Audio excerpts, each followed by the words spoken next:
ઉદ્યોગપતિ અને રિલાયન્સના ચેરમેન શ્રી મુકેશભાઈ અંબાણીના પત્નીના માતા અને સાળીએ દાદાના દર્શન કરી ધન્યતા અનુભવી. શ્રી કષ્ટભંજન દેવ હનુમાનજી મંદિર સાળંગપુર ધામની તારીખ 7/1/2024ને બુધવારના રોજ રિલાયન્સ ઇન્ડસ્ટ્રીઝના ચેરમેન શ્રી મુકેશભાઈ અંબાણીના પત્નીના માતા અને સાળીએ સાળંગપુર કષ્ટભંજન દેવના દર્શન પૂજન દાદાના શરણોમાં શીશ ઝુકાવ્યું હતું. તેઓએ દાદાની દિવ્ય પૂજન વિધિનો લાભ લઈ ધન્યતાનો અનુભવ કર્યો હતો. દાદાને ધજા ચડાવી હતી. ત્યારબાદ કિંગ ઓફ સાળંગપુરના દર્શન કર્યા હતા.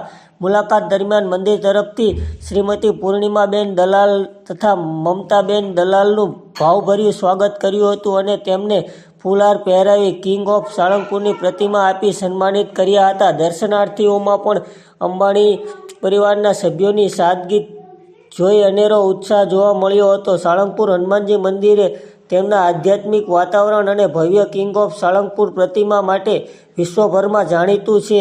અંબાણી પરિવારની આ મુલાકાત તેમની સનાતન પરંપરા અને દેવસ્થાનોને પ્રત્યેની અતૂટ શ્રદ્ધાનો પ્રતીક છે.